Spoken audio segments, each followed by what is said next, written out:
Hey, you filthy animals. Welcome back to the Benny and Johnny Show. Today, we're going to do a walkthrough on how to change a clutch and T56 transmission on an F-body. Right, so I've seen a number of how-to videos I'll see on YouTube, but none of them are really that good. Either they're jumpy, lighting's terrible, you can't see a single thing, it's a multi-part series, or like it's 2 hours long, right? If you've been thinking about doing this job and you weren't sure when to jump in and you would like a kind of a walk along, I wanted to provide that in today's video. We're going to change the transmission, the clutch, the cylinder, a slave cylinder, the tick adjustable master, and a speed bleeder. Come along. I'm going to take some time so you have an idea of how long it will take. And if you're worried about doing this for your first time, just know I've never done this before.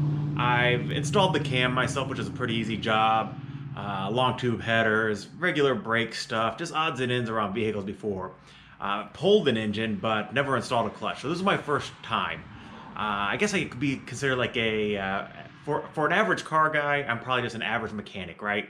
So we have a lot better mechanical skills than, Joe Blow on the street. But for just like a car guy that works on cars, I'm just going to be average. Average set of tools. I'll let you know if we need anything special, but I think it should be rather straightforward. First thing first is we have to get this bad boy off the ground and in the air enough that A, I can fit under there. B, we can get the transmission out, and then C, also get some good lights under there, because I really want this to be an easy to follow how-to guide. I'm hoping to keep the whole video under, let's say, maybe 10 minutes. I've already wasted 2 of those. Maybe better make it 15. Anyways, I'll see you guys when the car is in the air. All right, 30 minutes in, we have her jacked up.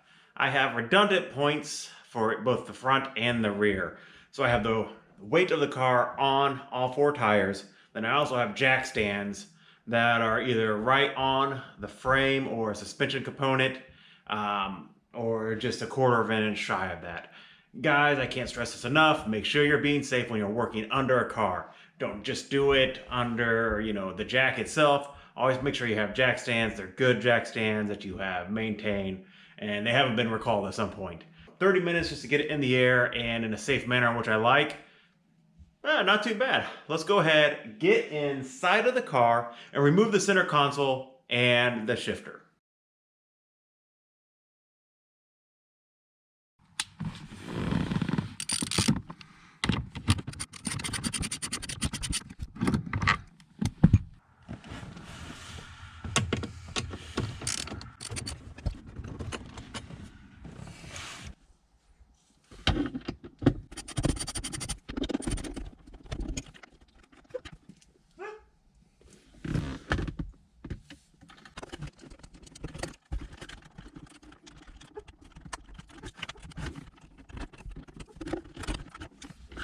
Need some smaller hands. Don't worry, I'll drop this. Oh, success. Now, 2 7mm.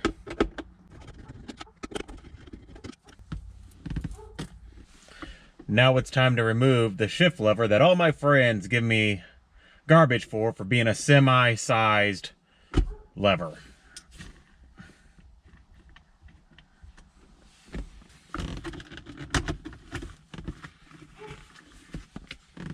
On the passenger side of the emergency brake lever, on the side you'll see some teeth, and then you'll see a retainer that clips into those teeth.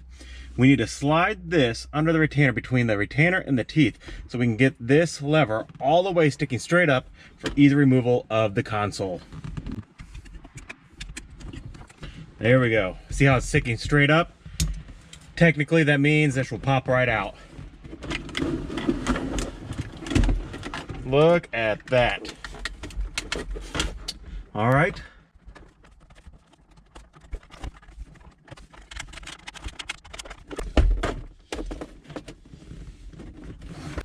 We're going to have some additional 7mm bolts holding this boot on. More like a self-tapping screw.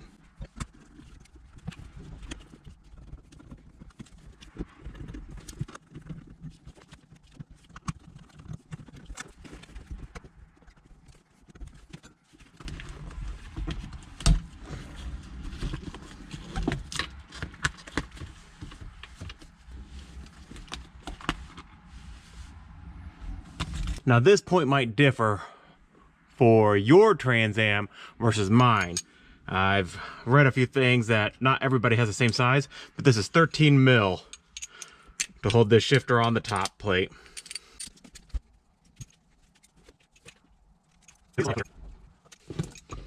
Let's see if this cracks open. Did you guys see that? This cup would normally be right here, and that's how the shifter works. This ball rides in that cup. Meet me outside. We'll disconnect the drive shaft next.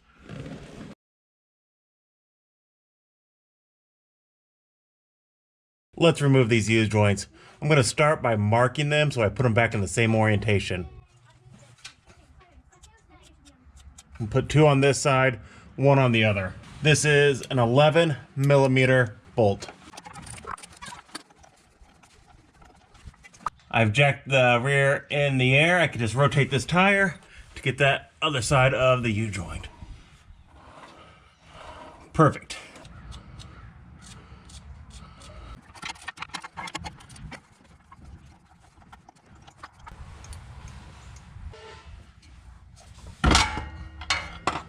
There we go.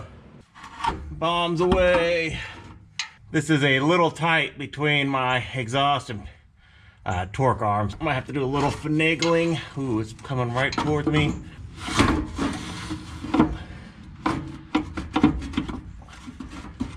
Let's see if I can knock my front teeth out with it. Have a little bit of a pinion seal leak.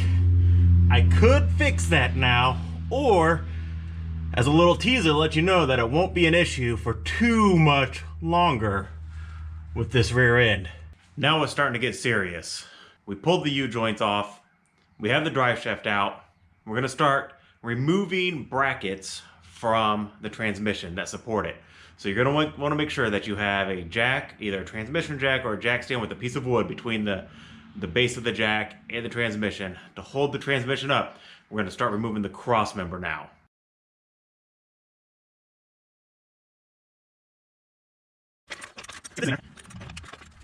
Now we have 4 15s and 1 18 millimeter bolt to loosen up.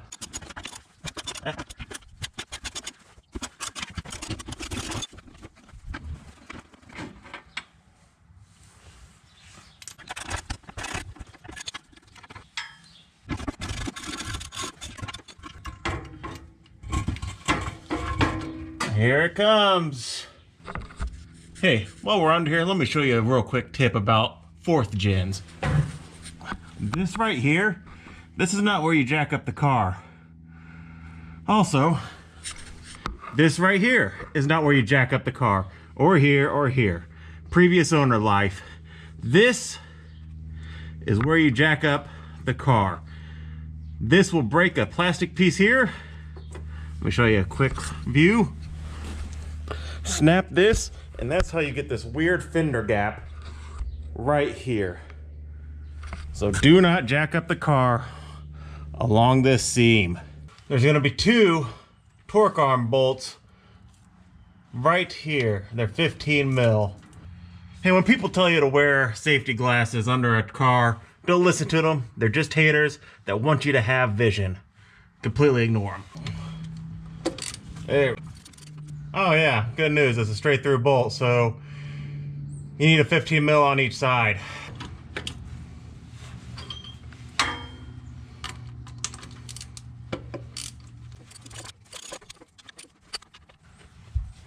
I think that bolt slides out. Oh, very nice.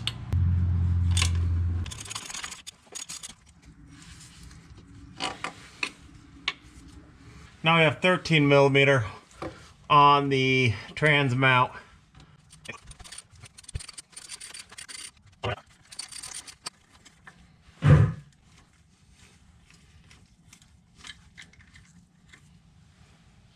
Nice. I have aftermarket exhaust. There may have been some bracketry. What am I trying to say here? Brackets that hold your stock Y pipe on anywhere from here to maybe a little bit further back.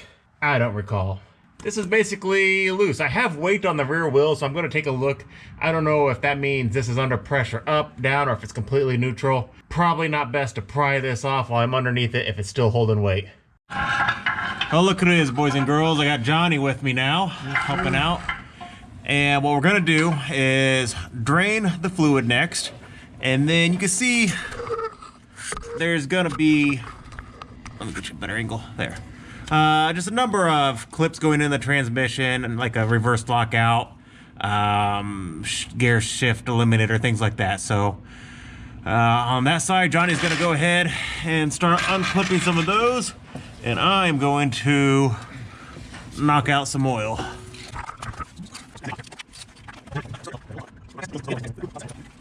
All right, gang, I actually lied to you. There's a third bolt up here that Johnny found before we have to move this torque arm around. So, A+, John. Yay.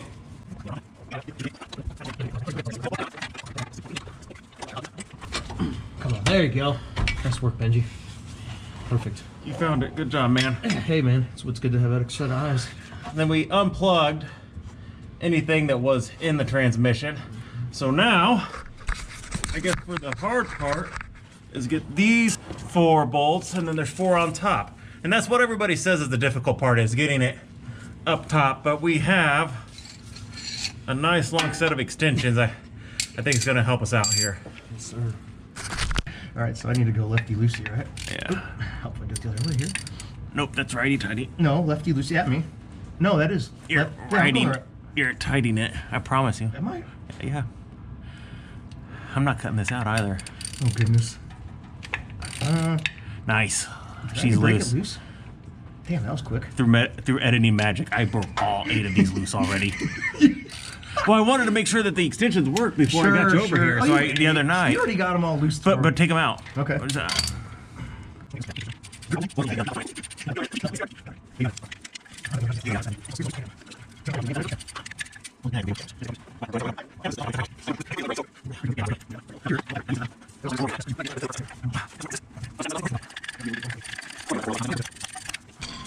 We got the 4 easy bolts out.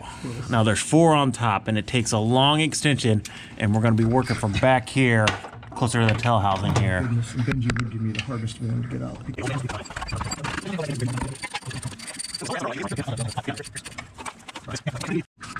All right, guys, after much moaning and complaining, we got it separated.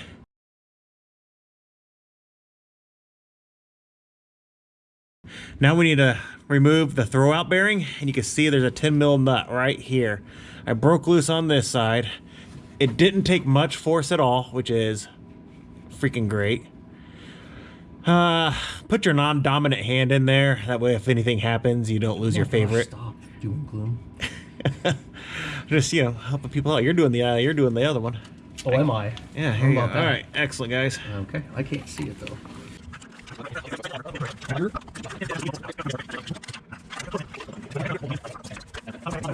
All right, it is out. It took us about an hour or so. Once we got a little bit of a gap, we sprayed the PB blaster like Benji said. Once we had that little gap, we were able to wedge a handy dandy screwdriver in there, kind of wiggle back and forth just a little bit and break through, and we finally got that gap enough to where we could lower it out. So what's next? What's next is where's the new part you just had? No, the bell housing. Oh, the bell housing is next, right? So yeah.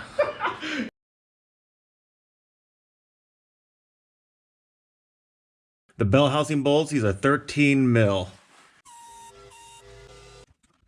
I'm gonna put one back in, so once I get to the top, it doesn't just fall out and hit me in the kisser.